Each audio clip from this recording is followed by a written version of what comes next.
오늘 말씀은 미래는 알 수 없지만 의미는 알 수 있습니다라는 제목으로 말씀 전하도록 하겠습니다. 우리 인생의 결과를 미리 알고 시작하는 경우는 없지요. 어떤 일을 시작할 때 그 일이 이렇게 하면 이렇게 하면 이렇게 하면 이렇게 하면 이렇게 될 것이다 라는 결과까지 알고 그 일을 시작하는 경우는 없습니다. 뭐 직장 생활에 처음 시작하든지 사업을 하든지 그것의 결과까지 다 알고 예측한 다음에 시작하진 못하지요. 그것이 우리 인간의 한계이기도 합니다. 결과를 알 수 없습니다. 우리는 결과를 알 수 없습니다. 그렇기 때문에 두려움을 갖고 살기도 하고요. 그렇기 때문에 연약하여 뭔가 특별한 힘을 바라는 것 아니겠습니까? 우리나라에 복음이 들어오기 전에 많은 사람들은 새해가 되면 말이죠. 특별히 지난 주간에 있었던 설날처럼 그런 새해가 되면 조상에게 차례를 지내기도 했습니다. 조상을 기리는 것, 조상을 생각하는 것에 중점이 있다라기보단 사실 조금 더 나가면 올 한 해 내 삶의 결과를 알 수 없으니 조상님이 좀 잘 봐주셔서 나 좀 잘 살게 해주십시오 라는 그런 바람 아니겠습니까?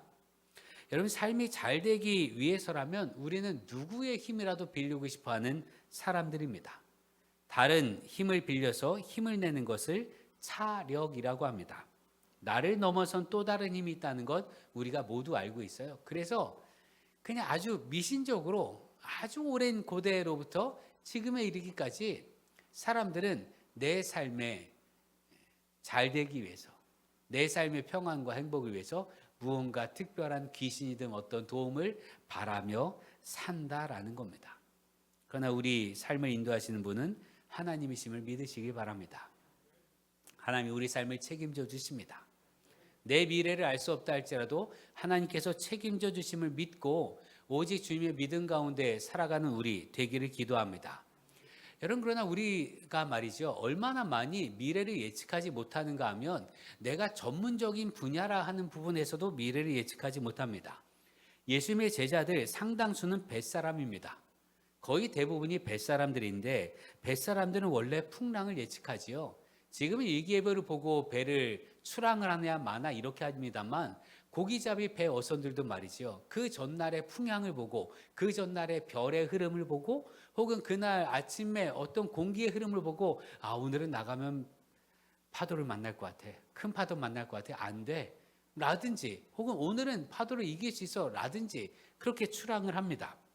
주님께서 표적을 구하는 이들에게 하신 말씀 중에 이 부분이 드러납니다. 마태복음 16장 2절 3절을 보면 예수께서 대답하여 이르시되 너희가 저녁에 하늘이 붉으면 날이 좋겠다 하고 아침에 하늘이 붉고 흐리면 오늘은 날이 굳겠다 하나니 너희가 날씨는 분별할 줄 알면서 시대의 표적은 분별할 수 없느냐라고 말씀하셔요. 야, 예수님이 왔는데 내가 어떤 존재인지 왜 분간을 못해 하시면서 하신 말씀이에요. 저녁에 하늘이 붉으면 날 좋겠다 하고 아침에 붉고 흐리면 오늘은 날이 굳겠다 하면서 일기를 예측하지 않느냐라는 말씀. 일기의 변화를 예측할 수가 있습니다. 그 일기의 변화를 예측해서 바다로 나가는 것이 뱃사람들입니다. 그래도 오늘 말씀에 제자들이 배를 타고 나가는데 풍랑을 예측하지 못했다라는 거예요. 오늘 말씀 35절 36절 보니까 그날 저물 때에 제자들에게 이르시되 우리가 저편으로 건너가자 하시니 그들이 무리를 떠나 예수를 배에 계신 그대로 모시고 가매 다른 배들도 함께 가더니 배가 떠날 때 풍랑이 일 거라 생각하지 못했습니다. 다른 배들도 다 같이 떠났다라는 걸 보면 거기 있던 모든 뱃사람들이 풍랑 안 와, 파도 안 쳐, 바다 잔잔해 라고 생각했을 거란 말이죠. 만일 풍랑일 것 같았다면 제자들이 이렇게 말했겠지요. 파도가 올 것 같아요. 큰 파도가 올 것 같아서 오늘은 배 떠나면 안 됩니다. 라고 말이죠. 그러나 사람의 예측에는 한계가 있습니다. 한치 앞을 볼 수 없기 때문에 배를 탈 땐 안전할 것 같았는데 풍랑이 불었습니다. 전문가들이에요. 일기를 보는 전문가들, 그 전문가들이 보았을 때 여기 이 편에서 저 편으로 건너갈 듯 이 짧은 시간에는 풍랑 안 와 하면서 배를 탔습니다. 그러나 우리 예측에는 한계가 있는지라 배를 탈 때는 안전할 것 같았지만 배 중간에 풍랑이 불었습니다. 우리 삶도 그렇습니다. 우리가 안전하다 여긴 삶에 여러분 진짜 안전함이 다 있었던가요? 이건 분명히 이렇게 하면 반드시 이렇게 될 거야 라고 생각하고 출발했던 거 있잖아요. 그게 정말 그렇게 되느냐 이거예요. 어느 순간 예측을 벗어난 일들 때문에 얼마나 많이 당황을 했습니까? 또한 우리가 했던 행동, 말 하나의 파장을 예측하지 못해서 얼마나 많은 낭패를 겪고 당황을 하기도 했습니까? 여러분 신앙생활도 그렇습니다. 은혜를 받고 기도를 받으면, 기도를 하면 내가 하나님께 헌신하고 내가 점점 더 하나님께 가까이 가면 내 삶이 모든 것이 잘 될 것이라 예상을 하는데, 그렇게 예측을 하는데 예상 밖의 일을 만나기도 합니다. 병에 걸리기도 하고 사업의 어려움도 겪습니다. 집안의 갈등을 겪기도 하고 예상하지 못한 가족들이 아프기도 하고 특별히 사고를 경험하기도 한다 이거지요. 아니 은혜를 받고 기도를 했는데 내가 헌신하겠다고 하는데 그런 일을 겪기도 합니다. 제가 처음에 목회를 시작할 때 정말 열심을 가지고 목회하려고 했더니 홍수가 나서 교회가 잠기고 집이 잠겼어요. 정말 열심히 해보려고 했을 때 그러고 나서 여러 명과 함께 개척을 하게 되었습니다.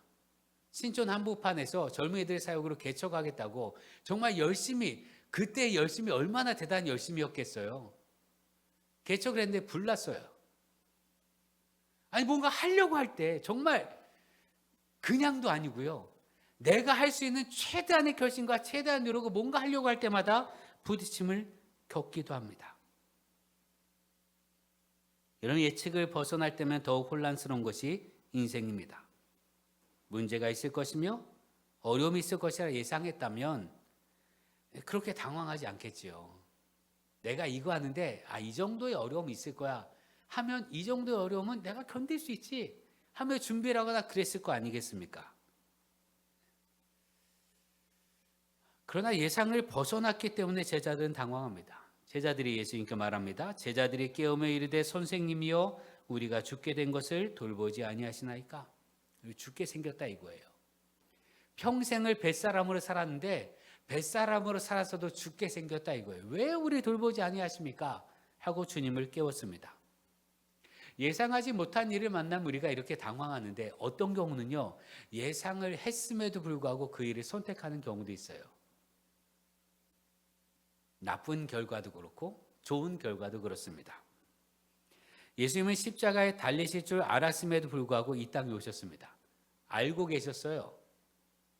죽기 위해 죽는다는 거 아셨지만 이 땅에 오셨습니다. 물론 그 다음도 있죠. 죽으시지만 부활하십니다.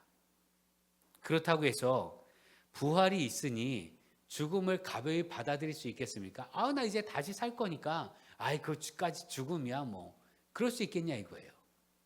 여러분의 삶의 결과가 좋은 결과가 있을 거예요.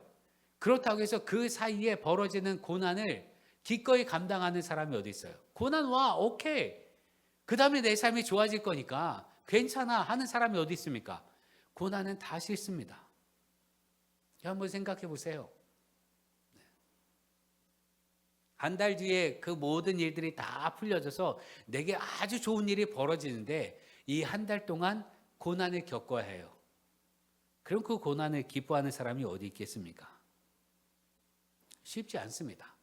결과를 안다 할지라도 그 결과를 선택하는 건 쉽지 않습니다. 우리가 교회의 부흥을 위해서 기도하고 헌신하는 것, 하나님께서 마침내 교회 부흥을 이루실 줄 믿지만 기도하고 헌신하는 건 쉬운 일이 아닙니다. 쉽지 않잖아요. 그럼에도 불구하고 포기해선 안 되는 일 아닙니까? 쉽지 않아도 우리는 기도와 헌신, 봉사와 구제, 선교를 선택합니다. 왜입니까? 그것이 소중하고 그것이 참이고 그것이 옳기 때문에 그렇습니다. 예배드리고 봉사하고 헌신하고 구제하고 선교하는 거요 힘들어요. 몸이 힘들기도 하고 더러는 돈을 내기도 해야 되니까 더러는 직접 가서 봉사해야 되잖아요. 이게 얼마나 힘든 일이에요. 그럼에도 불구하고 하는 이유가 뭡니까? 그게 참이기 때문에 그래요. 그게 옳기 때문에 그 삶이 복된 삶이기 때문이고 그것이 소중하기 때문입니다. 바라기는 여러분이 하나님을 향한 헌신과 수고에 힘겨움과 어려움이 있다 할지라도 알지만, 힘든 거 알고 어려운 거 알지만 그럼에도 불구하고 헌신할 수 있는 여러분 되기를 기도합니다. 그 길이 참입니다. 조금 욕심 있게 말하면 그게 복 받는 길이에요. 내가 아무것도 하지 않고 어떻게 하나님의 복을 받아요? 하나님의 복을 받으려면 헌신이 있어야 합니다. 수고가 있어야 합니다. 믿음의 수고와 헌신이 있어야 합니다. 그래서 내 욕심을 채우기 위해서라도 주님께 헌신할 수 있는 우리 되기를 기도합니다. 그러나 더 궁극적으로는 그게 옳기 때문이에요. 그게 좋은 것이고 그게 선하기 때문입니다. 여러분 인생의 마무리에, 우리가 다 인생의 마무리에 하나님 나라에 들어가게 될 텐데, 인생의 마무리 즈음에 여러분의 삶을 어떻게 평가하겠습니까? 여러분이 뭘 자랑하겠어요? 뭐 집을 여러 채 가진 걸 자랑하겠습니까? 사업체를 크게 키운 걸 자랑하겠어요? 그게 뭐라고요? 우리가 자랑할 수 있는 건 하나님 나라를 이루기 위해서, 하나님 나라 확장을 위해서, 교회 부흥을 위해서, 영혼 구원을 위해서 내가 이렇게 했습니다 하는 것, 그것이 유일한 자랑임을 믿으시길 바랍니다. 그 외의 건 아무것도 아니에요. 그러니 힘들어도 헌신할 수 있는 우리 되기를 기도합니다. 그렇게 헌신할 수 있는 힘이 어디에서 나오는가? 믿음 때문이에요. 어떤 믿음인가? 주님께서 우리 곁에 계시다는 것, 주님께서 참이시라는 것, 주님이 구원자이시며 주님이 우리를 돌보신다는 그 믿음 때문입니다. 우리가 헌신하고 수고하고 그러는 모든 과정 속에서 그런 우리를 보호하신다는 믿음, 그 믿음 때문에 그렇게 할 수 있는 것 아니겠습니까? 여러분, 아이들은요, 겁이 없어요. 아이들은 부모를 믿기 때문에 겁이 없습니다. 뭐 서재기도 그렇고 조금 있으면 가을에도 그렇게 되지만, 부모가 야 이리 와 하면 아이들은요, 부모만 보이기 때문에 눈에 뵈는 게 없어요, 다른 거. 그래서 그냥 무작정 달려갑니다. 그 앞에 어떤 어려움이 있든 혹은 어떤 위험이 있다 할지라도, 심지어는 책상이 그 옆에 있는데도 책상을 향해서 달려가요. 책상을 통과해서 부모에게 갈 것처럼. 왜요? 부모만 보이기 때문에 그렇습니다. 전적으로 부모만 보고 전적으로 부모만 의지하기 때문에 아이들은 겁이 없습니다. 또 여러분, 뭐 벙커 침대나 2층 침대 앞에서 아이들에게 손을 펴고 야 이리 와 하면 아이는 어떻게 합니까? 조심조심 계단을 통해서 내려가든가요? 아니요, 그 위에서 뜁니다. 그냥 무작정 안겨요. 아빠가 준비 안 됐어도 그냥 안겨요. 왜요? 아빠를 믿기 때문에 그렇습니다. 내가 언제든 아빠에게 달려가면 아빠를 안아줄 거라 믿기 때문에 그렇습니다. 제 아이가 초등학교 저학년일 때 그네를 밀어준 적이 있습니다. 공원에서. 아이는 어른보다 겁이 없지요. 밀어주는데 세게 밀어달라는 거예요. 근데 저는 세게 밀면서 조금씩 세게 밀면서도 겁이 나는 거예요. 얘 손 놓치면 어떻게 하지? 떨어질까 봐. 혹은 세게 밀었는데 미는 순간 힘이 빠져서 튀어나가면 어떻게 해요? 크게 다칠 텐데. 나는 겁이 나는데 아이들은 세게 밀어달라고 합니다. 두 가지 믿음 때문입니다. 첫 번째는 아이를 밀어주는 사람이 아빠이기 때문에 그렇습니다.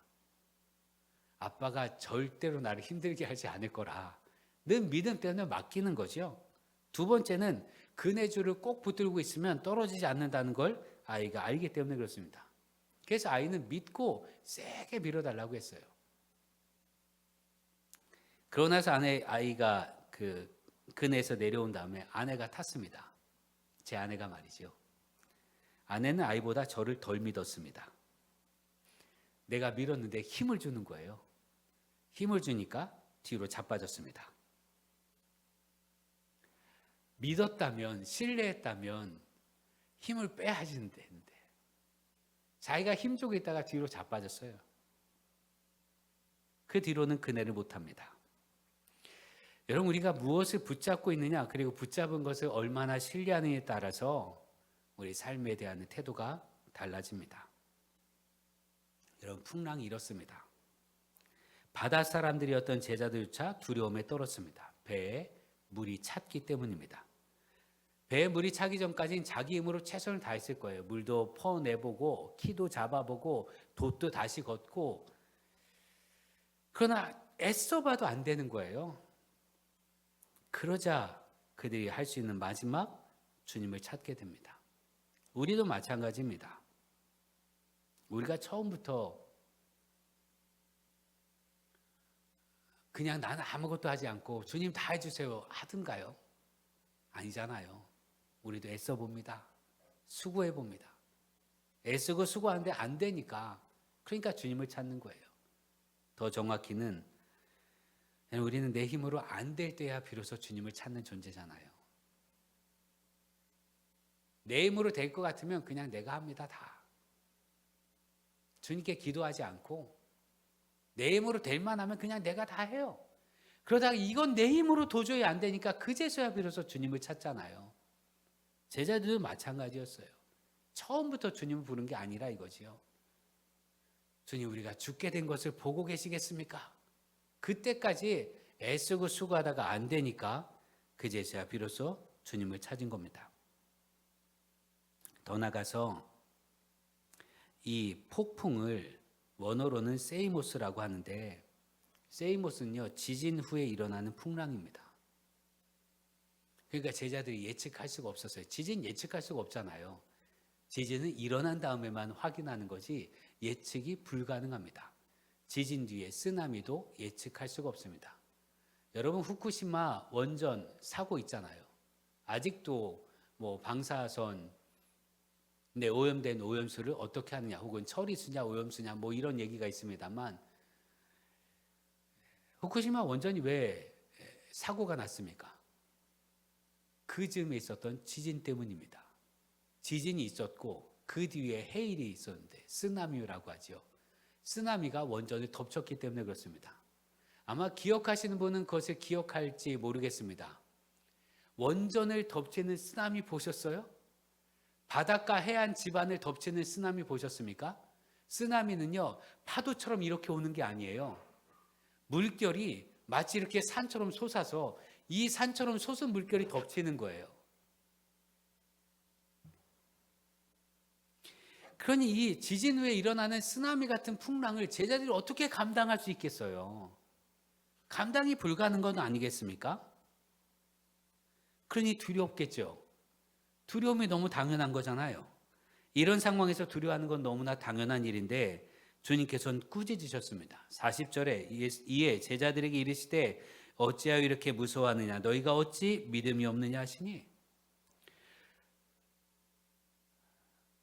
왜 믿음이 없냐고 꾸짖으셨는가? 두 가지 때문입니다. 첫 번째는 풍랑 일기하신 분은 하나님이시기 때문입니다. 우리에게 벌어진 모든 일의 주권은 하나님께 있습니다. 모든 건 하나님께서 하신 일입니다. 모든 일은 하나님의 섭리 안에서 벌어집니다. 더러 내가 실수하고 잘못해서 문제를 겪는다 할지라도요, 그 문제 속에서 이루어갈 일들, 그 모든 건 다 하나님의 뜻 안에 있음을 믿으시길 바랍니다.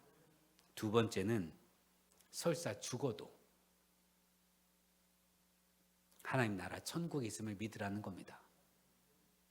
문제를 만나면 그 문제를 보내신 이가 하나님이심을 믿기에 해결해 주실 분도 하나님이심을 믿으라는 그 주님의 말씀이고, 두 번째는 설사 그 문제를 극복하지 못해서 죽는다 할지라도 죽음이 끝이 아니라 영원한 하나님 나라가 있음을 믿으라는 말씀입니다.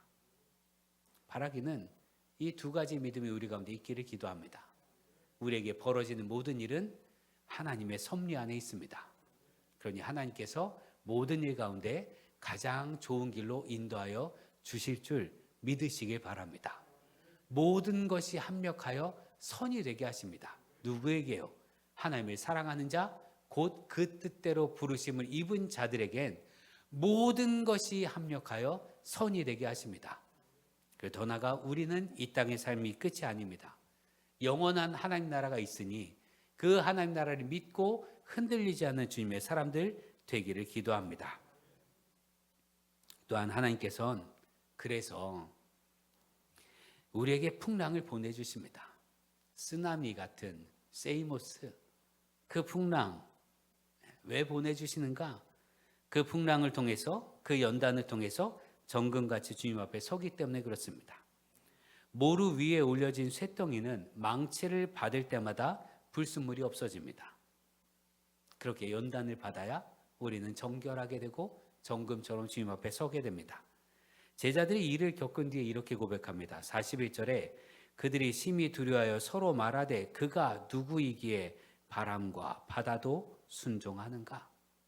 바람과 바다도 다스리는 분이 우리의 선생님이구나. 이걸 깨달았다 이거예요. 이걸 깨달았기에 그들은 더욱더 주님을 믿게 되었습니다. 여러분, 성경은 어려움을 폭풍에 비유하곤 합니다. 우리 삶의 폭풍은 피할 수 없는 것과 같습니다. 어쩌면 우리 늘 겪는 일이기도 하지요. 큰 파도도 있고 작은 파도도 있습니다.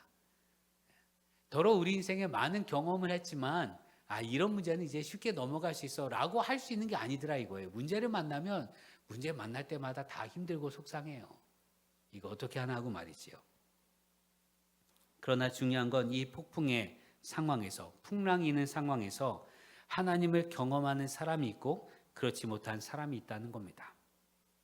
욥이 고난에 당하고 근심하여 낭망하여 있을 때, 또 하나님을 원망할 때 욥기 38장과 41장에 보면 하나님께서 폭풍 가운데서 욥에게 말씀하셨고 폭풍 가운데서 욥이 하나님을 만났고 그래서 하나님을 찬양하게 됩니다. 요나가 하나님의 명령을 어기고 도망치려 할 때 그가 어떻게 하나님을 만납니까? 하나님께서 바다에 폭풍을 보내셨고 폭풍 때문에 배가 파산할 것처럼 보이자 그제서야 비로소 그제서야 비로소 요나가 이거 하나님께서 나에게 하신 일이구나 깨닫게 되고 고백하게 됩니다. 이사야의 고백도 마찬가지입니다. 이사야 25장 4절을 보면 주는 포악자의 기세가 성벽을 치는 폭풍과 같을 때 빈궁한 자의 요새이시며 환난당한 가난한 자의 요새이시며 폭풍 중에 피난처이시며 폭양을 피하는 그늘이 되셨사오니, 폭풍 중에 피난처이며 폭양을 피하는 그늘이 되시는 분, 폭풍 가운데 하나님을 만나게 됩니다. 다윗도 그렇게 고백합니다. 시편 107편 25절에서 30절에 여호와께서 명령하신즉 광풍이 일어나 바다 물결을 일으키는도다. 폭풍을 하나님께서 일으키셨지요. 그들이 이리저리 구르며 취한 자같이 비틀거리니 그들의 모든 지각이 혼돈 속에 빠지는지라. 이에 그들의 고통 때문에 여호와께 부르짖음에 그가 그들의 고통에서 그들을 인도하여 내시고 광풍을 고요하게 하사 물결도 잔잔하게 하시는도다. 그들이 평안함으로 말미암아 기뻐하는 중에 여호와께서 그들이 바라는 항구로 인도하시는도다. 하나님께서 폭풍을 불러 넣으시자 그제서야 비로소 이 사람들이 하나님을 찾았다는 얘기예요. 그리고 하나님께서 폭풍을 잠재우시고 구원받았음에 감사하며 찬양할 때 안전한 항구를 이끄셨다. 이게 다윗의 고백입니다. 여러분, 바울의 삶은 어떠합니까? 바울이 결정적으로 로마에 압송되어 순교하기 전에 로마 압송되는 과정 중에 그는 미친 바람 유라굴로라고 하는 거센 바람과 폭풍을 만나게 됩니다. 배가 난파될 것 같았어요. 그날 밤에 하나님께서 바울에게 바울아 염려하지 말라. 너와 함께한 이들 단 한 명도 생명이 다친 일이 없을 것이고 너는 반드시 가이사 앞에 설 것이다. 폭풍 앞에서 하나님을 만난 바울이 위대한 고백을 합니다. 사도행전 27장 25절에 그러므로 여러분이 안심하라. 나는 내게 말씀하신 그대로 되리라고 하나님을 믿노라. 우리 일의 결과는 알 수 없지만 내 삶에 일어난 일들의 원인, 제공자가 누군진 알 수 있습니다. 하나님이십니다. 내 삶의 결과를 예측할 수는 없지만 내 등을 밀어주신 분이 누구신지는 압니다. 하나님이십니다. 내가 이리저리 써보아도 해결되는 부분까지 단 한마디로 잠잠하게 하시는 분 하나님이십니다. 그런 주님께서 우리에게 이렇게 말씀하십니다. 어려움이 있는가? 왜 믿음이 적은가? 누가 너를 밀고 있는지 보라. 누가 내 뒤에 있는지 보라. 그 말씀을 우리가 뒤를 돌아보면 주님께서 활짝 웃고 계십니다. 우리 바로 뒤에서 인생의 길을 잡아주고 계십니다. 우리 미래를 알 수는 없지만 내 인생의 의미와 내 인생이 앞으로 어떻게 될지는 알 수 있습니다. 우리가 겪는 모든 일은 하나님의 역사하심을 체험하는 기회가 됩니다. 그래서 여러분, 문제 앞에서 기도하는 우리 되기를 소망합니다. 그렇기 때문에 문제를 만났을 때 더욱 주님을 찬양하는 여러분 되기를 기도합니다. 여러분의 마음이든 삶이든 어렵습니까? 그럴수록 예배 드리십시오. 힘겨울수록 예배를 드리는 우리 되기를 기도합니다. 나를 붙잡아 주시는 주님을 만나는 유일한 길이기 때문에 그렇습니다. 우리 삶의 법은 예수님뿐입니다. 제자들이요, 풍랑 속에서 배에 물이 가득 차서 죽게 됐을 때 그제서야 비로소 주님을 찾았더니 주님이 바람과 바다를 잠재우셨습니다. 성경에 있는 모든 역사가 다 그렇습니다. 우리의 구원은 오직 예수께 있습니다. 그럼 여러분, 삶의 문제를 만나면 특히 여러분이 해결할 수 없는 문제 있잖아요. 그 문제를 만났고 어렵기 때문에 낙심하고 낙담해서 그냥 모든 거 포기하고 제멋대로 사는 것이 아니라 그렇기 때문에 하나님을 찾는 여러분 되길 바랍니다. 그 문제 해결은 오직 하나님께만 있습니다. 하나님께서 고쳐주시고 싸매주시는 은혜를 나도 너도 우리 가족도 그렇게 모두 함께 체험하기를 주의 이름으로 축원합니다. 우리 삶의 해법은 주님께 있습니다.